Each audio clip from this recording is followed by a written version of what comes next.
পাপ থেকে বেঁচে থাকেন, গুনাহ থেকে বেঁচে থাকেন, ঘরে বসে থাকেন, মুখের হেফাজত করেন আর লজ্জাস্থানের হেফাজত করেন। আল্লাহ রাসূল বলেছেন মুখের হেফাজত করো আর লজ্জাস্থানের হেফাজত করো, জেনা থেকে বেঁচে থাকো। জেনা থেকে বেঁচে থাকবেন। আল্লাহর রাসূল বলছেন আমি তোমার জান্নাতের জামিন হয়ে গেলাম, তোমাকে আমি জান্নাতে নিয়ে যাব।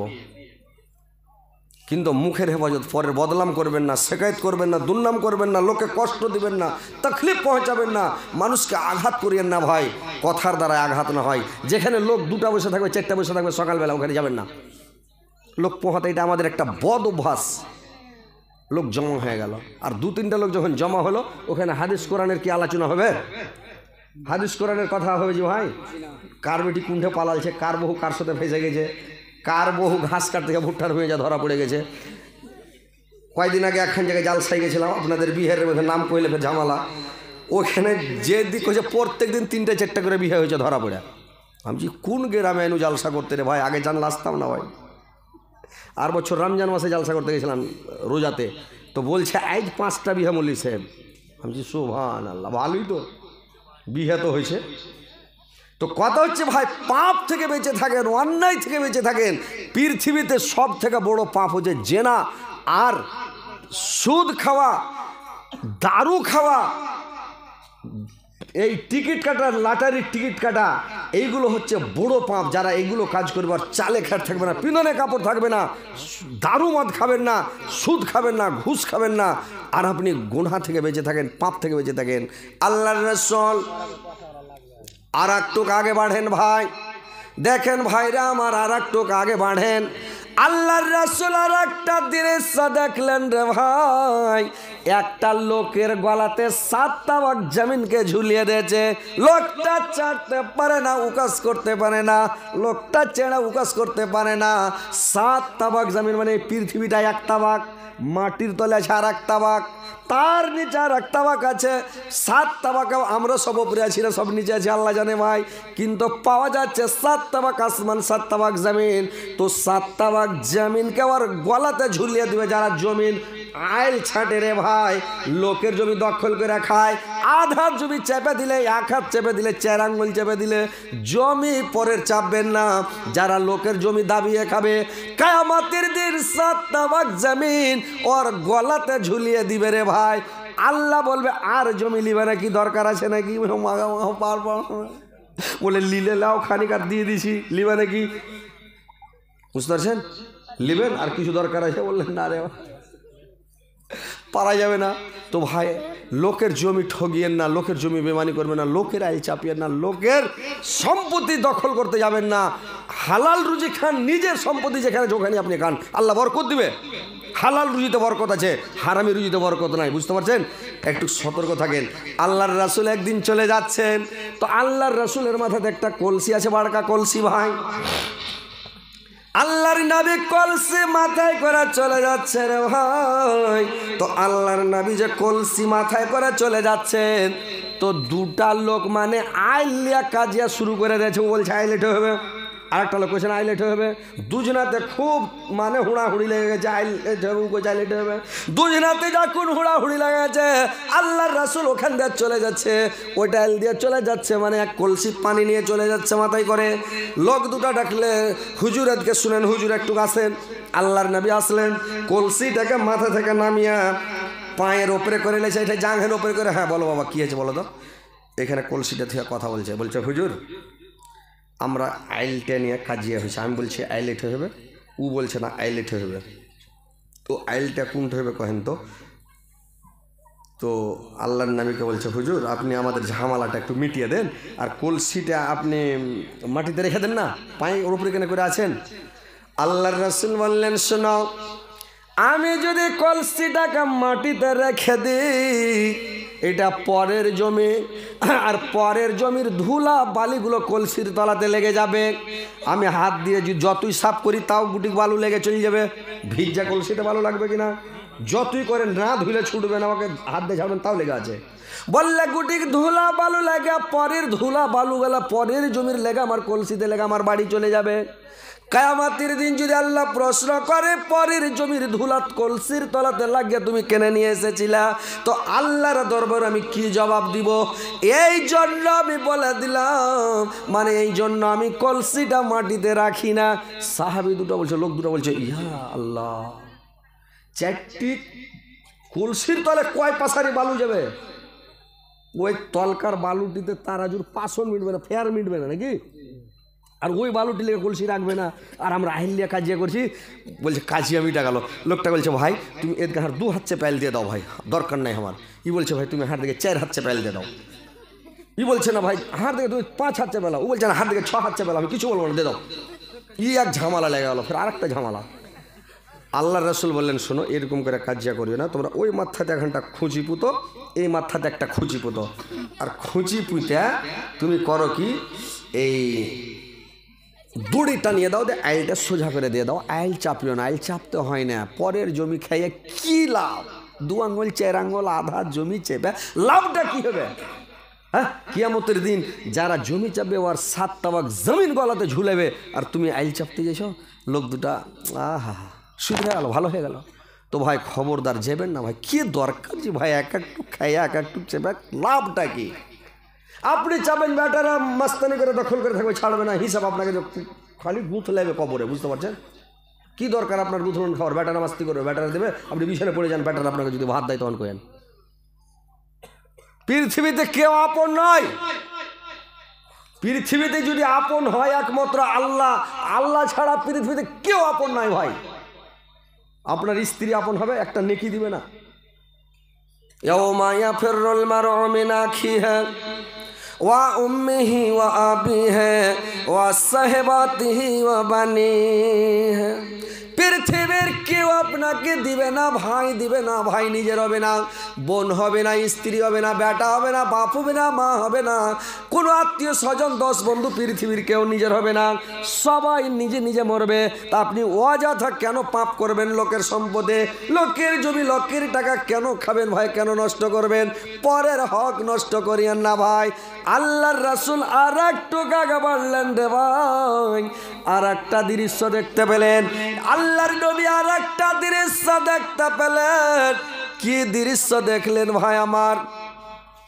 যে আল্লাহর রাসূল আর একটা দৃশ্য দেখতে পেলেন রে ভাই, যে একটা লোক একবারে জরগারা আগুনে, খুবই তেজ আগুনের মধ্যে জ্বলছে, আর লোকটার গতরে বাড়কা বাড়কা বসন্ত রোগের মতন বড় বড় ফোঁসা হয়ে আছে, সারা শরীরে বড় বড় ফোঁসা।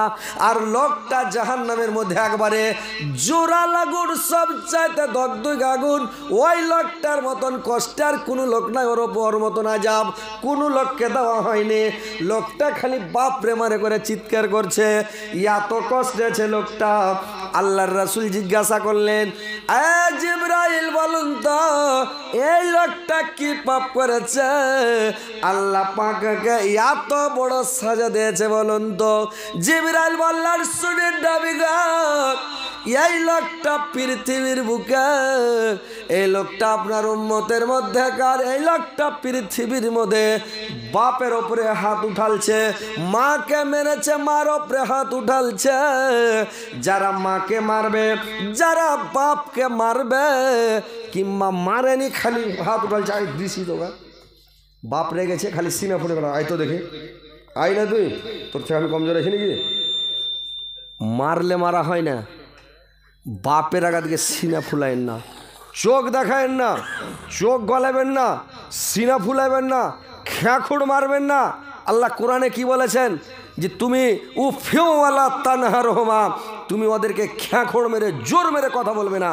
বাপের সামনে কথা বলবে একবারে সিলিন্ডার হয়ে, একবারে মাথা নিচু করে, চোখে চোখে দেখিও না, বাপের দিকে তাকিয়ে কথা বলবে না। বাপ খুব রেগে গেছে তো ওখানে একদম ঠান্ডা হয়ে যাও। বাপ মরে গেলে পস্তাবেন। বেঁচে আছে বাপ, দুটা কথা বলছে, আপনার জন্যই বলছে। মা বলছে, কার লেগে বলছে? আপনার লেগে বলছে।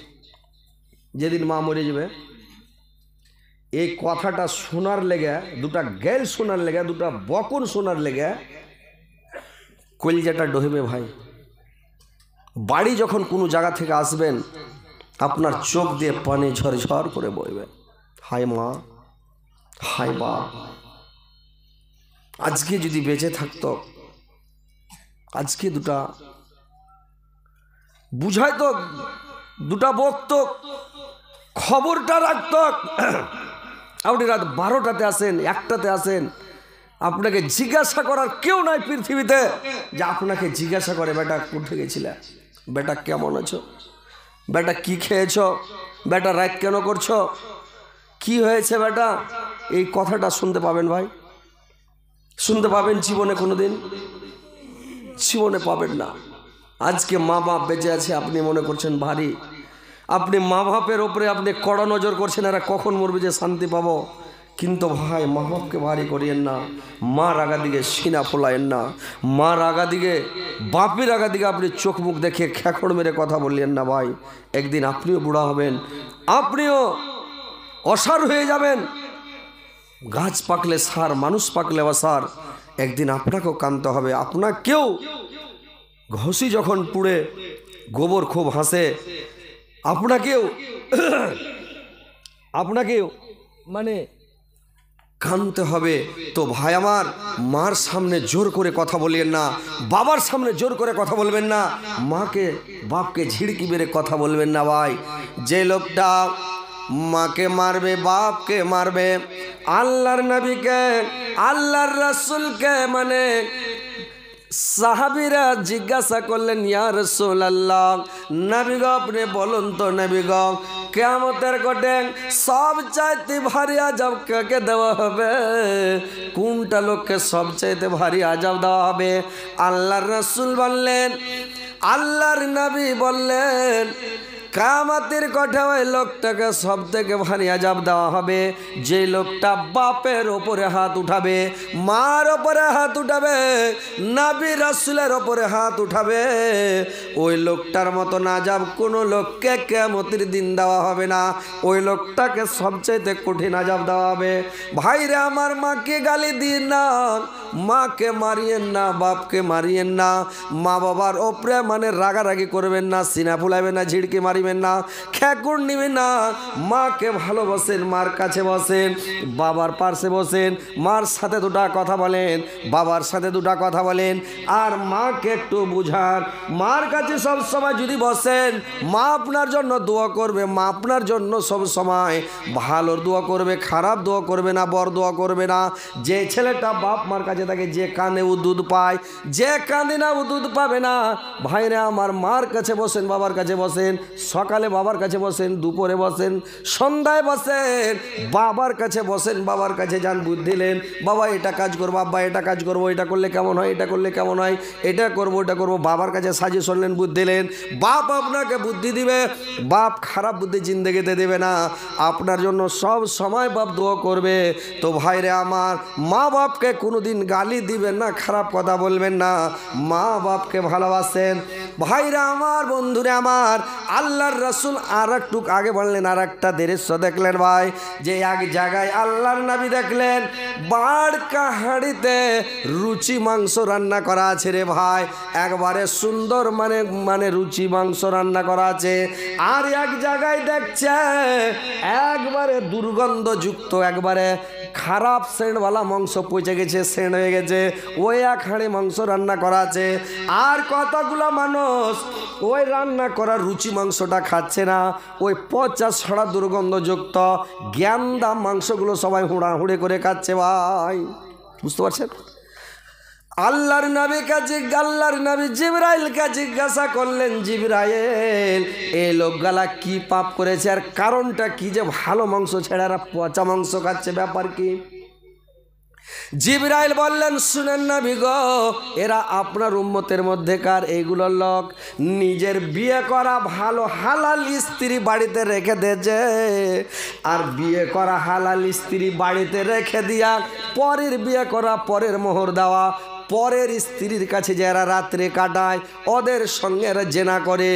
এই কারণে আল্লাহ এদেরকে শাস্তি দিয়েছে, রান্না করার রুচি মাংস ছেড়ে দিয়া এরা পচা সড়া দুর্গন্ধযুক্ত মাংসগুলো এরা হুড়াহুড়ি করে খাচ্ছে। ভাইরে আমার, পরের স্ত্রী হলো মানে একটা বুমির মতন, ছাঁটের মতন। ভাইরা আমার, যারা মানে ওই পচা ছড়া মাংস খায়, পরের স্ত্রীটা ভাই একবারে অনরোজ লয় ভাই। আপনি বুমি খেতে পারবেন? যে বুমি করে দেয়, পায়খানার পাঞ্জরে খাড়িয়ে থাকা যাবে, কিন্তু যদি কেউ বুমি করে দেয়, বুমির পাঞ্জরে খাড়িয়ে থাকা যায় না। কত লোকের দেখানি বুমি হয়ে যায়, হয় না? বুমি কেউ বরদাস্ত করতে পারবে না। কিন্তু লোক পৃথিবীতে নিজের স্ত্রী ভালো লাগে না, পরেরটা খুবই ভালো। নিজেরটা যদি একদম শ্রীদেবী হেমা মালিনীর মতন হয়, খুব সুন্দর, বলে আরে ভাই ভালো লাগে, পুরানা মডেল গাড়ি চলবে না, চলো ওটাও। পরের যদি একটু মানে ট্যাং ছোট হ্যান্ডিক্যাপও হয়, বলে আরে বাপরে চেহারা মাথা খারাপ। নিজের স্ত্রী এত সুন্দর, এত ভালো, ভালো না বেকার চলবে না, ভালো লাগে ভাই। হ্যাঁ, মানে যে দেখে মানে জিয়াই লেগেছে, বলে ভালো লাগে। পরেরটাকে একদিন হঠাৎ দেখছে তো আরে বাপরে। এই তো দেশের প্রথা। তো এই লেগা ভাই পরের স্ত্রী যে বুমি, পরের স্ত্রীর কাছে যাবেন না, পরের স্ত্রীকে ভালোবাসেন না। এই জন্য আল্লাহ বলেছেন তোমরা পরের স্ত্রীর দিকে চোখ তুলেও দেখিও না, তাকিয়েও দেখিও না, ওদের দিকে নজরে করে দেখিও না। কেন? যে ওরা হচ্ছে পরের স্ত্রী, দেখলেই তোমার গুনাহ, দেখলেই তোমার পাপ। তুমি ওদের হাত থেকে বেঁচে থাকো, নিজের স্ত্রীকেই ভালোবাসো। আর নিজের স্ত্রীটাকে হুঁশ করতে হবে। নিজের পুরুষের সামনে একটু সাইজা কুজা, একবারে যখন সন্ধ্যা লাগলো জার্জিস কয় না, যে যখন মগরবের পরে একবারে সাজতে শুরু করতে হবে, লইয়া কাপড় বাক্স থেকে আলমারি থেকে বের করতে হবে, কিনতে হবে, আর লইয়া কাপড় কিনতে হবে। একবারে লিপস্টিক লাগিয়ে ঠোঁটকে লাল ভর্রা করে দিতে হবে। একবারে ফিয়ার লাভলি লাগিয়া মুখখানকে লুচলুচা করে দিতে হবে। দিয়া তখন কি করতে হবে, মুখখানটাকে লুচলুচা করে দিতে হবে মুখটাকে। আর কি করতে হবে, একটু সেন্ট লাগাইতে হবে ভাই। এমনি মেয়ে ছেলে লোকের আগা দিক দিয়ে যখন যাবে, কুটুম বাড়ি যাবে, তখন সেন্ট লাগাটা নিষেধ আছে নাকি?